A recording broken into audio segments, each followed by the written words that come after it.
Welcome to a brand new episode of the Shit Appreciation Podcast, and this week we're going to be discussing food as our topic. Am I hungry? Are you hungry? Good Am question. I hungry for this topic? Yeah. For most people out there, relationships with food can be very, very complex. I know personally my relationship with food is very complex. It's not just something that nourishes me. Actually, it does probably the absolute opposite. I mean, I definitely find that I am an emotional eater. And I kind of looked into this a bit deeper to kind of figure out where my food triggers were, and I don't know if anybody else has something similar. And we're not going to be blaming the parents for everything, because it's not all their fault. They can only, deal us the cards that they have themselves been dealt. But I definitely remember growing up being, if I'd fallen over and hurt myself, it's like, it's all right, don't worry, we'll have a treat, you'll feel better. If I was sad, it's like, oh, don't be sad, let's have a treat. So everything, whether it was a good or a bad thing, I was always given a treat. It was a reward of food. Yeah, it was always a reward of food. And I do that now, even to this day. I mean, my weight has definitely fluctuated up and down over the years. But I'm probably now the biggest I've ever been for me. And to be honest with you, it makes me feel uncomfortable. I don't look at myself in the mirror in a positive light whatsoever. And I know everybody should be like, oh, you should love how you look and you should love who you are. And it's not about that. But unfortunately, in this society that we live in, we are constantly, men and women, bombarded with what the visual image of perfection is. So I think it's very, very difficult to get caught up in what we're eating and how we feel about ourselves while we're eating and how we feel about ourselves after we've eaten. Yeah. So have you experienced anything similar to that? Yeah, I have. Just as a side note, for anyone that's listening, we just want to place a trigger warning here, because we are speaking about food, and this does cover, I guess, eating disorders as such, doesn't it? So if this is an uncomfortable conversation for you, then please switch off now and stop listening. If you're ready to make a change, if you're ready to explore it better and just get to know yourself a bit better, then carry on listening, and obviously drop us any comments that you feel like you want to share with us. So yeah, first of all, I love the fact that you've been so vulnerable in sharing that, because actually a lot of people struggle to share that in the way that you've just shared that. And I think this is why I love this podcast, actually, because we are both really vulnerable. And I think it touches people, in their heart, really, and for them to then open up and also be able to share and go, oh, that's really relatable. So for me, I wasn't necessarily rewarded with treats, but when I grew up, for the first part of my life, food wasn't really an issue as such. But the second part, when I was sort of 8 or 9, our lifestyle changed a lot. So financially, so therefore, it was quite difficult. Food was quite difficult in our house to get. So we used to have to use the food banks and things like that. And as a result of not being financially stable, it wasn't easy for us to get food. So that comes with two sides, I think, to that. Some people would eat and eat and eat because they're worried about where they're going to get the next meal. For me, it was the opposite. I would go, I can't eat that because somebody else needs to eat it, because there's not enough to go around. So for me, I starved myself. Interesting how there's so much emotion tied to something that we need in order to survive. Like, we need to eat in order to survive. We need to have those meals every day for us to function physically and mentally well. And yet, as soon as we add an emotion attached to that, it all goes to shit. Like, we almost sacrifice ourselves in the name of it. I think also as a society, we use food a lot for celebration as well. So you are constantly putting yourself in those situations where if you're going to a wedding, if it's somebody's birthday, a dinner party, a barbecue, these are all sort of communal things where you get together to share food. And I think if you've got a tricky relationship with food, if you're overeating or you're undereating, then those situations are going to be really emotionally triggering as well. I definitely find, for me personally, the need to satisfy that craving of comfort through food is quite heightened for me. I definitely, even if when I finish work, the first thing I do as soon as I finish work is I get a cup of coffee and I get a biscuit or I get some chocolate or something as a reward for finishing work. So, oh, you finished now? Okay, let's go get my treats. Let's sit down and reward myself. Like when the kids go to bed, I'm like, right, kids are in bed, I've done my bit, let's get my treats out. And that has now become a habit that I'm not particularly proud about, because frankly what I'm doing is I'm polluting my body with absolute rubbish, because the stuff that I'm eating, I'm not going to the fridge and I'm reaching for something healthy and something nourishing. I'm literally reaching to go and get something sweet that is going to give me that instant satisfaction hit. And as we all know, I think there's a lot more awareness of what's going into our food now. There's a lot more information out there, and a lot of the foods that are out there, the oh my gosh, what they call the highly processed foods, are absolutely rammed with stuff we don't even know what it is. If you don't know what something is on a wrapper, how does your body know how to break that down? So of course we're like then becoming addicted to that. I literally had a day yesterday where I didn't have any sugar, and it wasn't through choice. Believe you me, it wasn't through choice. It was just a really, really busy day, and I didn't have any sugar that day at all. And I'm telling you now, the headache that I had was absolutely insane. I had like a full-on near migraine where I was starting to feel really unwell because I hadn't had any sugar. And when I literally got home, I was like, what can I grab? What can I grab? Because I knew the cause of my headache was the fact that I hadn't had sugar that day, which is insane. It's insane that it can be that damaging. And it doesn't mean that you need to cut sugar out of your diet completely. Absolutely not, because it's not realistic. No, it's highlighting how addictive it is, isn't it? And how easy it is now as well to just pick something up off the shelf. I know that when we visit other countries, they don't have the same marketing strategy as we do in the UK. So they don't have all of these chocolate bars and all these sweet things at the till. They have them further in the shop. A lot of them do. And I guess because of the heat as well, you don't tend to kind of want to eat that sort of food. No, you're right, actually. You don't want that sort of like comforting chocolate when you're in the baking hot sun. No. You don't. What I find interesting is how, and I've done it with my children, is like you say, you give them a treat when they've, you know, when they're sad, when they fall over, oh, let's go and have a nice hot chocolate with some marshmallows and cream or whatever. And it's always something to do with sugar.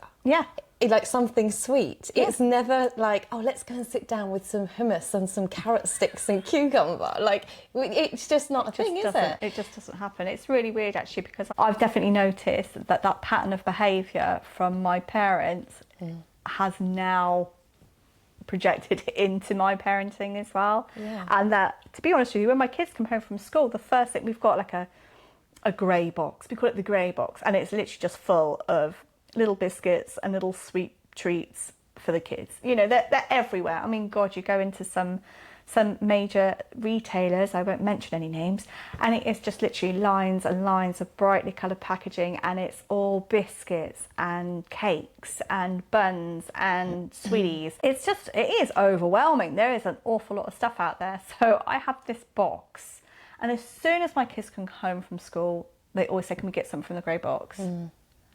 And 9 times out of 10, I'm like, yeah, you know, you've been at school all day. Have a treat. So I'm noticing that behavioural pattern is happening in my life. And I honestly don't quite know how I'm going to break it. Because I need to break it for myself first. I can't like practice what you preach. You have to actually go and do it yourself first before I'm going to be dictating to my children, no, you shouldn't be having that right now. I need to be able to do that. I can't, like yesterday when I was having a bar of chocolate, stood in the kitchen and the kids are there going, can I have something in the grey box? And I've got a mouthful. I can't be going, no, you can't have that. While mummy's chomping down on this massive bar of chocolate from Marks. I do think it's difficult when they're younger because of the habits that we're in, not just as like family units, but as actually a whole country. That's how we eat in this country most of the time. And when they're younger, I think it's tougher. As they get older, I know obviously I've got older children, And when I first met Gary, honestly, he would bring in boxes of sweets, and I was a big no-no with sweets. I don't think Alice, my oldest, she never had a sweet until she was 5 years old, because I was like, absolutely not. I'd have a tiny bit of chocolate every now and then, but that was it. Interestingly, she's not interested in sweets or chocolate really now as an adult. But the boys were little when I met Gary, and he used to bring it in, and I'd be like, no, fizzy drinks as well. And I was like, absolutely not. And eventually, we've been together 11 years, it's crept in over the years. And then it got to the point where we realised when we were going shopping, we were spending so much on just like bars of chocolate, biscuits, just stuff, snacks basically. And I said to him a little while ago, I was like, this really makes me feel uncomfortable, because all we're doing is feeding them sugar. There's no nutritional value, and it's not filling them up. It's just giving them, again, like you said, that short sugar fix. So they're older, so I think it's easier to have that conversation with them and for them to understand. But we literally stopped, and we do have a few bits and pieces in the cupboard, but literally we kind of have a few biscuit jars, and they go in every now and then and they have one. But we don't have this whole, I had a drawer actually, this whole drawer of just snacks where it's just like constantly crisps, this, that and the other. And that's really helped them actually, and I know they're quite thankful for that, because now they're not tempted by it, because they've kind of weaned themselves off. They understand it a bit more. How do you feel that what you learnt as a child with that reward with food, obviously you've explained now how that kind of is manifesting in your parenting, but how do you feel it's affected you as an adult now? I can't say that I am particularly happy about it. It's not something that I'm happy about in any way. I mean, God, as soon as I eat that stuff, I feel like absolute shit about myself. And it's almost within like 10 minutes of actually eating it. I get all the endorphins from eating the sugary foods, and then all the salty foods, whatever I'm having. And then as soon as I've eaten it, I feel sick. I feel sick, physically feel sick, because I'm basically chucking poison in my body. And secondly, I feel terrible about myself and the fact that I'm allowing myself to put on more and more weight by eating this stuff. And in turn, I know that is then going to make me feel uncomfortable in my clothing. It's going to make me feel uncomfortable when I'm in my workplace. It feels really awful. And I think I've had times in my life where I have been very, very slim.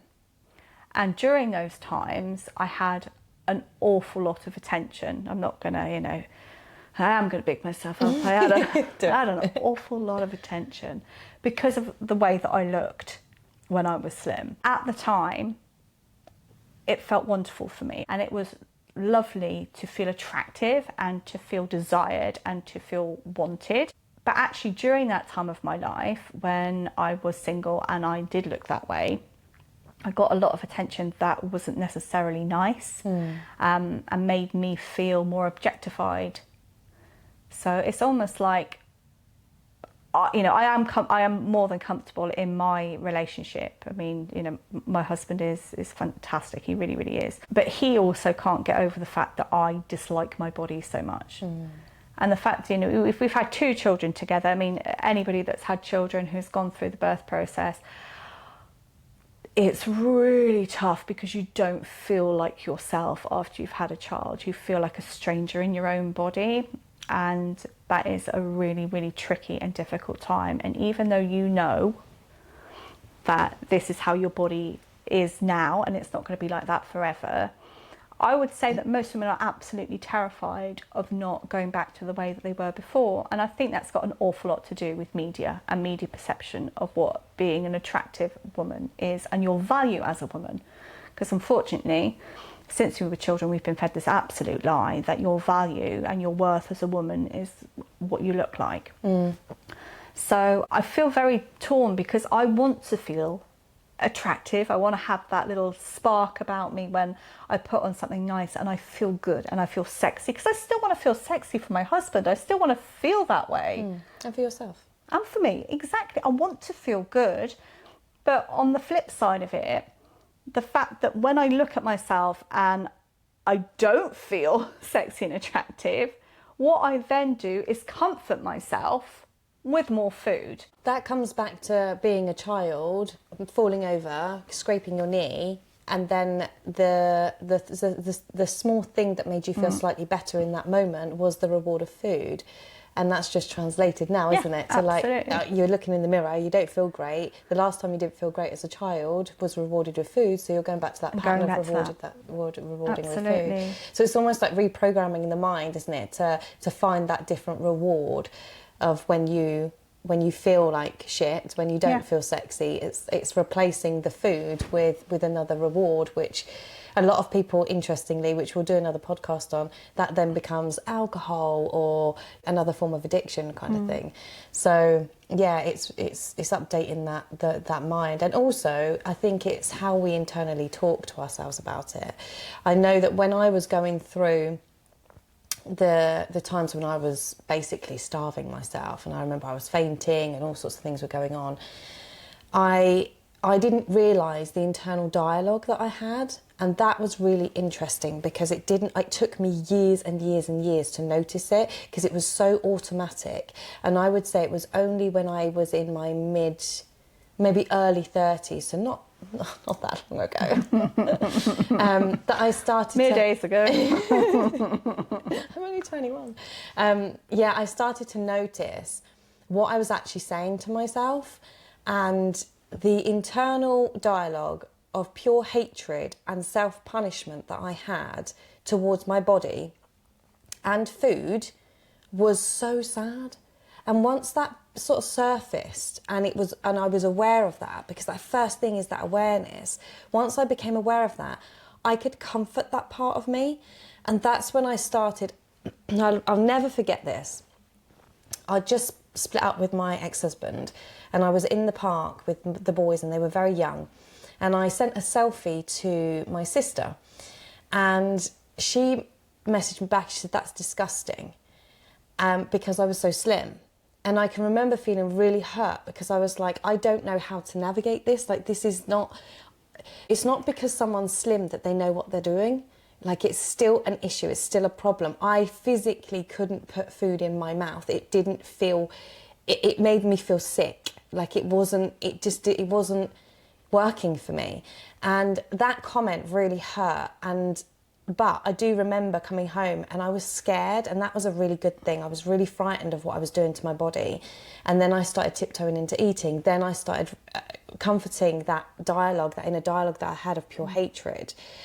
But the impact it has, I think they're very similar. Like, well, what you're saying and what I've also experienced, I hated my body. I mean, when I met Gary, I was almost a size 4, and I still hated my body and thought I was fat. And a lot of people would go, "Oh my God, but that's really silly." And there's such a huge judgment on those also that are slim, when someone who is slim saying, "But I'm fat and I feel fat," they also get a lot of shit back from people because they're like, "Well, no, you're not." And it's not really what you think, it's what the person thinks. Yeah. And even though in reality, when we put two people together and this person is bigger than that person, yes, we can see, okay, that person is bigger, this person is slimmer, that person definitely isn't fat. But if they think it, that's what they think. And it's also not a definition of what's healthy. 100%. You know, because I think there is this look where you look at somebody who is bigger and you think that they are more unhealthy than somebody who is slimmer. And that's really detrimental. Yeah. Because then you've got the perception of people thinking that you're slovenly and that you're greedy and that you're lazy. There's a lot of layers to that, isn't there? But what was quite interesting while you were saying that is that what picked up with me is that we were both had control, and that we were both controlling food, but in very different ways. So we were both literally using food to control other areas of our lives. A friend of mine, I've had a lot of conversations with her, and if she's listening, she'll know who she is. And she has used food as protection. She's used food as protection from men, and she's basically, throughout her life, made more unhealthy food choices so that she looks a certain way so that she will not be hurt. Repel men? Yeah. Yeah, I have a friend like that too. And she does that, and part of that is that it's not just about her physicality. She is worried that people won't like her personality. So it's actually got nothing to do with the physicality. She's so worried that somebody may not like who she is. as an individual. mask, that yeah. she eats so that she feels that she is then not as attractive physically to protect herself. And it is all to do with that, it's that having Control. some form of control in our lives. I know for me, growing up, I felt like I had absolutely no control, very chaotic. And that was definitely something that I could control. And it helped me, it really did help me. It was like, oh, I have a choice. No one can choose this, I have a choice. And I can do it in secret. Like I can not eat in secret, which sounds silly. I can go down at dinner time and I can have a tiny amount, but then they'll forget about me and I won't have breakfast and lunch. Do you see what I mean? So it's like I'm not coming forward for them to say, oh, have you eaten breakfast, have you eaten lunch? I'll just disappear around those times, because then they won't be reminded that I might need to eat. It's really interesting that you say about the secretiveness, because I do the same, but the opposite. As in, I will go and buy myself something. It's always sweet for me. It's always sweet. I'm all about the chocolate.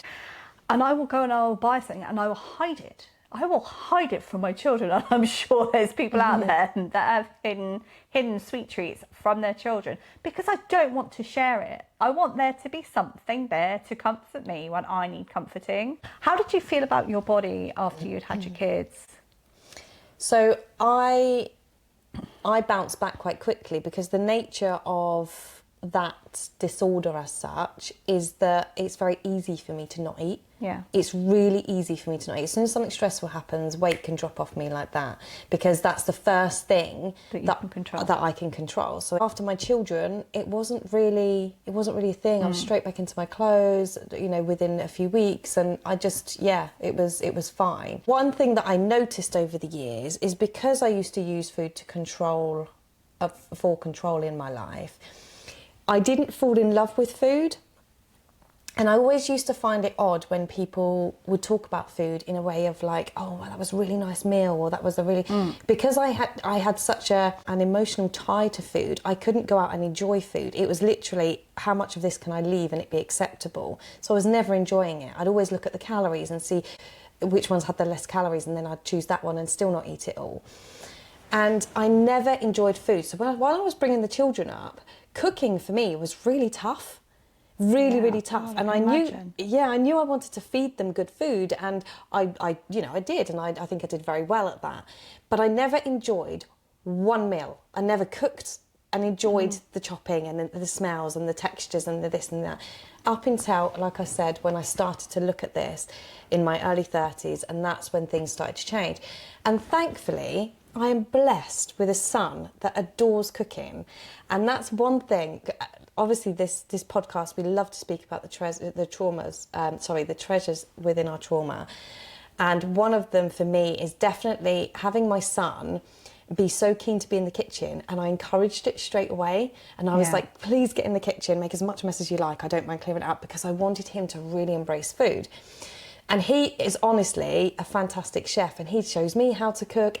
And suddenly my relationship with food is now different, because it's linked also with someone who loves it and who I love. And who lives with you. So you are literally constantly in his presence. So it's kind of like a bit of a therapy for you, isn't it, really? And I think our kids are great for that. Yeah, not to use them, but they just are, because they're going to mirror back all sorts of things to us. Yeah, they are. So absolutely. I mean, I'm very much trying now with the kids. Oh, I come from a family of puddings every night as well. My mum, bless her heart, she is the most mumsy, nurturing. She was a chef. Probably didn't help the course. But so it was always, everything was home cooked. Everything was it was always buns, and there was always biscuits, there was always cakes, there was always pies. Amazing. There was it was always all the goodies. You felt like you were at like a banquet every day, you were really treated well with food. And my mum's got an interesting relationship with food, because when she was brought up, she was brought up on a small holding. Everything was fresh, and they didn't have a lot of money. So it's kind of like, if it's not growing, we're not eating. But again, she came from a time where it's like, you have to finish your plate. You have to finish your plate, because we don't know when more is going to be coming. So she did the opposite with me. So I could always leave whatever I didn't want to eat. Which is actually really good. And it's very rare that I will fully finish a meal. I will eat until I am full and then I stop and then I go and get a sweet treat. So it's not as though it's an issue with food as such. There's a tie, an emotional tie to sweet treats. Tie to sweet treats. But not just food in general though, because you have that lovely relationship with food. Yeah. I don't overeat. There's very, very few times that I will eat until I'm uncomfortably full. Very, very few times. But I have noticed a pattern of behaviour in my children where they will eat and they will say that they are full because they are ready for pudding. And they're not full. They're not full at all. They just want dessert. So what I have started to implement is that weekdays, we don't have dessert. I love that, yeah. Weekdays, we don't have dessert. The children don't have dessert. Let me be clear on that. The But you kids do. don't have dessert. But my self-control with sugar is very, very limited. It really is so tough. This is something that I'm going to have to navigate. If anybody's got any really good tips out there how to navigate, I don't want to be sugar-free. Don't get me wrong. I'm not about getting rid of everything. But I need a way to control the emotional aspect of what is my treat. And I hate the word that is used as treat because it's poison. It's not even a treat. I'm not treating myself. I'm giving myself poison that is going to make me feel like crap later on down the line. You could literally label them though. Well, Crap. Literally, Shit. you put a note on each bar of chocolate. Stick a sticky An note on it. extra inch. I was going to say bright poison on it because visually that might help you. But it is basically rewriting that part that what you've decided to link with that treat and that emotion. There are a lot of people out there that their relationship with food is trauma driven and that it is a protection and that it is control, and that is whether it's unpleasant upbringing, whether that's a bad relationship, whether that's some nasty comments from people that don't know you. These things can be really traumatic and really triggering, and I think it can be very difficult not to get into that slippery slope of self-hatred. And that's where I kind of want to touch on at the moment, because there have been plenty of times in my life where I have looked at myself, even when I was slimmer, and not liked what I'd seen. There really is a fine line of staying true to who you are and being comfortable and happy in your skin and trying to become something for somebody else. I have a story. When I think I must have been 10, I was riding my bike and we bumped into this group of boys, me and my brother, and they were chatting away to us and they were talking, I think they were a bit older, and they were talking about girls and things like that. And they looked at me and they said, yeah, but you're like an ugly duckling. Like, you're ugly now, but you might grow up to be, like, pretty. And I know, right? And I remember thinking at that point, bearing in mind I was already on the cusp of, like, controlling food for various other reasons, but thinking, oh, so if I'm ugly, if I just stay slim, at least I'll get a man. If I can stay thin and skinny, then a man might like me. He can just overlook my looks. Like, he can just bypass those because I might have a nice body. I don't need a personality in there, God forbid. How crazy is God that, forbid right? that you're not just a vessel. You've got a daughter, I've got 2 daughters, and I really don't want to transfer the feeling that I have about myself with my children. Some people may agree or disagree with this, but I very much, like, I will get changed in front of my kids. I get changed in front of my kids a lot. I hate it and it makes me feel very uncomfortable, but I want those girls to know what a normal woman's body looks like and that they shouldn't be ashamed of their bodies. Which is any shape or size. Yeah, absolutely. So I go out of my way and get uncomfortable just so they can see what a normal woman looks like, and that they're not going to feel embarrassed and ashamed about their bodies, no matter what shape or size they become. I really don't want that. That's almost like a little bit of therapy for you as well. Like I was saying earlier with me, it's almost a little bit of therapy, looking at them and thinking, actually, I'm going to be brave in this moment to expose myself, which is hard for me. However, making this normal, because in our head, it's not normal. For some reason, it's not okay for you to look the way you look. So in that situation with your children, you're kind of pushing yourself out of your comfort zone to make sure you're saying, actually, I'm going to make it okay for them. It's weird. It's a weird one though, because even though there's this making it okay for them, it's for them. It's not for you. It's not for me. It's not for me. And you know, my husband, bless him, is constantly saying how much he loves me, how much he thinks I'm sexy, how much he thinks I'm attractive. He goes above and beyond with all the compliments. But he did mention to me literally only the other day, he said I've started not to compliment you so much because I know you're not receiving it. He said, I feel this way about you. I think you're beautiful. I think that you're sexy and attractive to me. He said, but I know that when I say these things, they're just going right over my head. Almost like you back them It's off. almost like he's lying, just a What do you word. say? What do you say when he compliments you? I go, thanks. But you don't mean it. I'm not taking it in. I'm not taking it as a compliment, not even slightly. It's quite sad because you're blocking his connection with you by not receiving And that. it's really I used to do exactly the same. Honestly, with Gary, I used to do exactly the same. He'd go, but you know, I think you're wonderful the way you are, and even if you put weight on, it wouldn't bother me, and if you lost a little bit weight, it wouldn't bother me. Like, you are, there's more to you than your size. And I can remember him saying some stuff, and I think it was a book maybe I read or a podcast I listened to, and I can remember listening to someone say something along the lines of how to accept these compliments, and I really practiced that. And what I now do is I believe him. So if that's how he feels, I believe him. And then one thing that's helped me is that I actually kind of sink into him. So I'll actually cuddle him and go, thank you, and actually feel it from him, because it enhances that feeling within our body, I think, of going, if you think someone else accepts you for you, it's easier for us to accept ourselves as us. Now, I know that in the healing industry, there's this massive thing, well, you know, it's not about everybody else, you've just got to accept yourself for who you are and blah, blah, blah. Couldn't agree with it more. However, when you're on this journey, so for example, I went to the Prince's Trust when I first started my business, and I was 21 years old. And I can remember coming out of there after being on a panel and having been accepted for my business plan and a grant and the support that they gave. And I came out there going, oh, someone believed in me. And what that did was go, maybe I can believe in myself. Yeah. And then I grew with that. Don't get me wrong, I had a lot of work that needed to be done after that. And I've done a lot of work. However, that stepping stone helped me in that moment to go, actually, if someone else can have that feeling towards me, it is possible for me to feel. Now I just need to figure out how to do it. So when Gary now compliments me, even on the days where I don't get very many days where I feel down about myself anymore, because actually I'm embracing the journey that my body is going through, and also I'm finally enjoying foods, and I look at my body as a vessel, and I'm really proud of it. Like, my body has been through 3 pregnancies.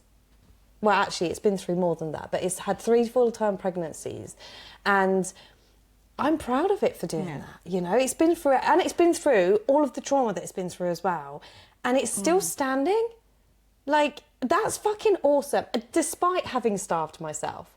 Like, it's still showing up for me. You're still functioning, you're like still there. I can still walk. I can still do all of these things. Like, that's something to be grateful for. Like, that's insane. So every day, for many years, I don't need to do it so much now because the imprint's changed in my mind. I do have moments. I do wake up some mornings like, okay, I'm a bit bigger than I was last year. And I'm like, do you know what? That's okay. How do I want to feel? And starting running, starting to go to the gym and things like that I've been doing recently, I'm doing it because of how I want to feel, not because of what I want to look like. Yeah. And it's a very different relationship because of, like, I love my body for what it's given me and what it's given my children. It's a really, really good way to look at it. It's a really good way to look at it, and it's not about what your body looks like, it's about how you feel in your body. I definitely struggled after my second pregnancy to feel like me at all. I didn't feel healthy, didn't feel well. The birth of my second daughter, the birth itself was fine, but everything else that went around it, we had a lot of bereavements all at the same time. It was Some it was misinformation as well. It was awful. Had Yeah. some very severe misinformation, and it was a really difficult time. And as I was saying at the beginning of the podcast, it's actually the biggest that I've ever been. I'm feeding my trauma with food. I'm feeding it with sugar and stuff like that. It was probably the lowest I've ever been in my whole life. And I don't think that I have quite got out of that yet. Yeah, there's a bit something there to process. Yeah, there's something definitely there to process. But you're right, you know, I've gone through 2 pregnancies. I've had whirlwind life of ups and downs and whatevers. And I am grateful. I am very grateful that basically everything still works. But Touch there's wood. still that judgment though. But there's still when you that get judgment. naked, there's still that judgment. there's still that. Have you absolute tried judgment. mirror work? I have a little bit, Jodie. I do struggle with a bit with mirror work. I'm just a bit like, oh God, because I think it is that struggle of believing what you're saying. And there's a lot of things that I can say with conviction that I know about myself. I'm very self-aware, which is, thank God I'm self-aware. I know I shouldn't feel shit about myself. But I have another way to do mirror work. all right, tell 'Cause, mirror work can be seen very, very much as this toxic positive thinking, which it really is. It's toxic. You can't just think positive. That's not possible. Otherwise you would just stop eating sugar and I would start eating better. So one way to do mirror work is actually to get a diary and it's a pen, piece of paper, and stand there, and in your case I would stand there or sit down naked in front of the mirror and write down everything that you don't like about your body. Okay. And have that on paper, because what it's doing, it's taking it out of your head and into a reality. So it's sort of bringing it into this universe. Okay. And it's there. Then if you want to just close the book and leave it for a minute and process that you've just kind of have done all of that and been through that process. I'll probably have a cry. That's exactly what we want. That's exactly what we want, because what happens is you then look at this and then read it like that was maybe one of your children writing that. Okay. Yeah, or someone that you love. Because then what you can do is you can see the sadness. You can almost have that empathy for yourself, for hating yourself so much. You can be with that part of you that's really hurting and sad and actually just talking like a piece of shit to yourself. Yeah. You can comfort that part of you. But if it's not kind of in real terms for you, then you can't access it. It's like kind of you're trying to play ping pong with it, you're avoiding it.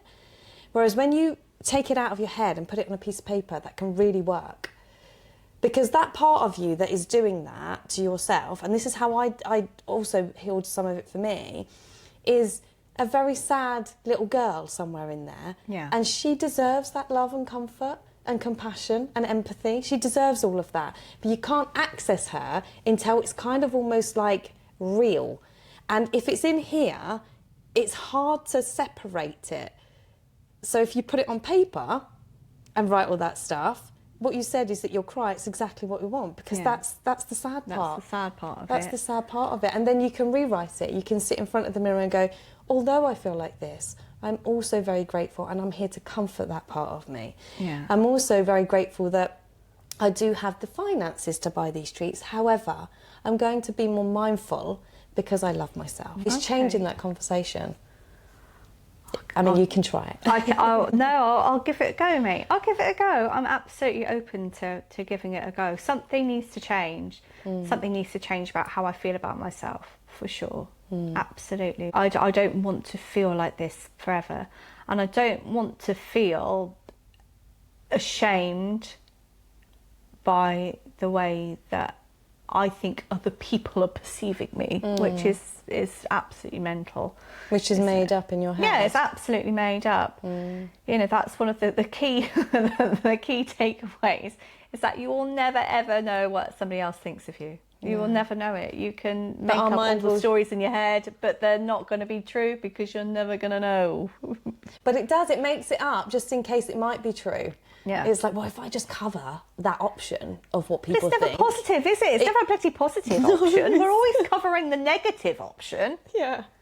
Yeah, and guaranteed that, because this happened to me and it happens to so many people I speak with, guaranteed once you've done that, an exercise of that nature, and you start to actually feel really kind of like, actually this relationship with myself is improving, it's getting deeper, I'm able to comfort that part of me, someone will come into your life and go, should you be on a diet? Like, someone will say something really shitty just to test you, just to bring it all back up, and then you go, yeah, I've been waiting for this, and then you go back into the work and you do the work again. It's funny because we had this conversation, didn't we, privately not that long ago, Yeah.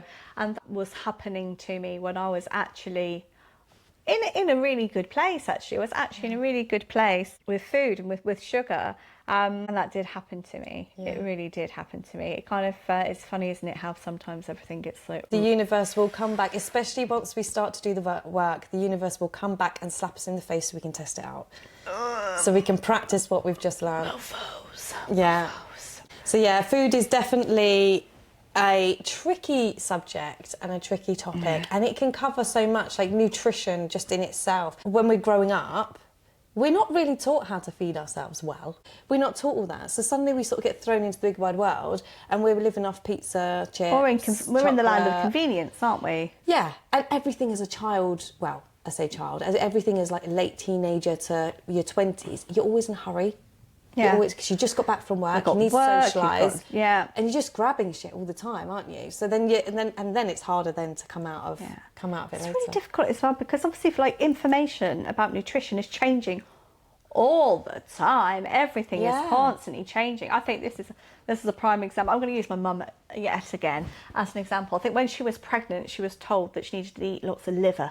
Because you've got to have lots of iron when you're pregnant, and now we're told absolutely not. You're not to eat organs when you're pregnant. I mean, not that I ever fancy liver, but it's those types of things. And the nutritional information is changing all the time, and now I think more than ever there is more awareness on health and sustainability of health. I think, to a degree, a little bit bombarded with it, because it's all about gym, you know, all these... That's not necessarily healthy. Yeah, all these fitness gurus on all of these platforms showing us their muscles, and they're down the gym all the time, they're having a protein shake, and they're having this, and they've made bread from scratch 100 times with their starter that they've nurtured from nothing. And some of it is just not sustainable, and that lifestyle is not necessarily sustainable all the time. And I think 100%. It's about getting that balance where we can go out and have those treats and not berate ourselves for having those treats, but also knowing that actually you can make that the same but in a healthier way that's actually going to be nutritious for you. We all want to be on this planet as long as we possibly can be, and I think having that focus of more information, knowledge is power, and knowing that what you're eating, what's in the food, what's in these ultra processed foods, I think will really help a lot of people. It's starting to help me, definitely. I've got some really good books on ultra processed foods that I've started looking at, because what I wanted to try and do was to educate myself, to almost scare myself into not eating the highly processed food. So giving that a go. But you're avoiding the internal dialogue though as well. I know. You're just trying to find another way to see if that way works. Does that way work? It's all. What I find interesting is that everything is outside. If I just try that again, and we all do it as well. No, go in, always go in. But also, when you're talking about food, so I grew up thinking that there was only really one way. It was that way or the highway kind of thing. And in recent years, I've been challenged on that. Well, you should be doing this, you should be drinking this, and you should be eating that. Actually, sod off, because I know my body. And it's super important to just get to know yourself. Does that fit with your body? For example, if you're likely to have an iron deficiency, maybe up your iron intake naturally. That other person that's telling you to eat X, Y, and Z doesn't know that about you, so they're focusing on what they're...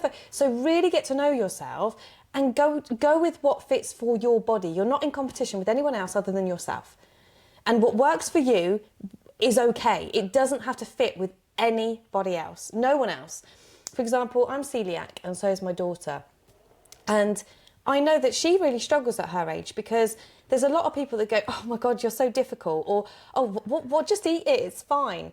No, you don't understand. Bodily reaction to gluten in our system is flooring. Like, literally, we will be out. It's not a choice in terms of, oh, I might just, I don't want it. It's if I have it, I'm screwed.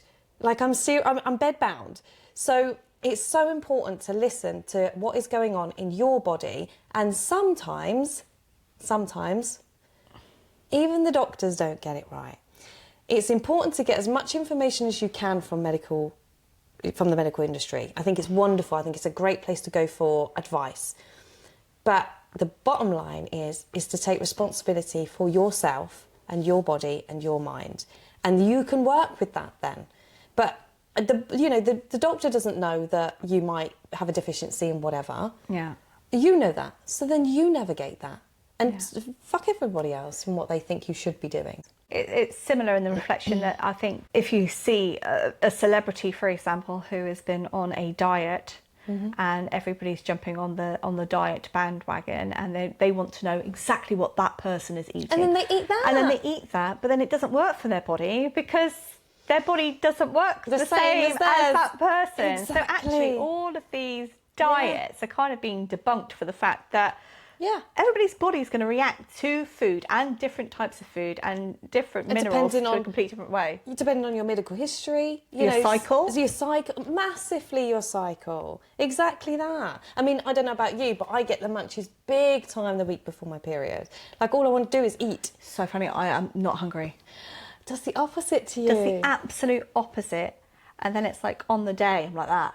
Where is the chocolate? So it's really weird. Literally, my brain has just gone into wanting to know why that is, because what you're saying, it is because I've gone down like the more starving myself route, and yet the week before it's almost like this window of just eat. It's almost like permission. Like my hormones go, you have permission. Whereas for you, you often you've used it. It's totally the opposite. Like, how crazy is that? Messed up. That's crazy. I really want to know the science behind why that happens, and whether it's to do with the mind and what we think. Because if you think 3 weeks of the month that you shouldn't be eating what you're eating, and then you get that 1 week where you probably feel really great, actually. Yeah. I haven't eaten so much, and then I feel, oh yeah, I can eat. This is great. Oh my God, now I feel like shit. That's so crazy. Yeah, that's really intrigued me. That I'd love to know the science behind that. If anyone knows the science behind that, please tell us. Yeah, I think it's definitely been an interesting chat today. I think there are definitely a lot more layers to that, and I think we can definitely have a deeper dive. We just wanted to have like an overview of initial thoughts, and please comment if you've got anything that you would like to say and share with us. Then we would absolutely love that, because this is what this podcast is about. It's all about you. So we want to hear from you guys, and obviously any comments that you share, if you would like them to be shared with us and us to discuss them further, then please let us know. Yeah, awesome. So what's your takeaway from today? I think my treasure is that even though I sometimes don't feel that I am enough, I know that other people know that I'm enough. And you can lean on them until you can believe it yourself. Yeah, absolutely. That's special. I think it's a journey for me, and I'm sure it's a journey for a lot of people, and I think, it's probably something I've been carrying since I was a child, so I know that it has longevity with me. I'd like it to fuck off. I really would like it. It won't fuck off until you see it. All right, Jodie, all right. Until you love it. But, it's good to know that what I see in the mirror is not what others see in the mirror. Yeah. So how about you? Actually, my treasure in this podcast is actually you. Because I know, I know that what you've just shared is going to resonate with so many people, and that's the point. That's why we sit here every week and we do this, because we want to resonate with people, we want to connect with people, and having these open conversations is just, and being vulnerable the way you have, hopefully will mean that other people listening will feel that they can be vulnerable with their friends, or share these types of conversations with their friends, and get the healing that they want. Let's hope so. Let's hope so. Awesome. We're all on the journey together. We are. Right. So until next time, See you later. bye for now.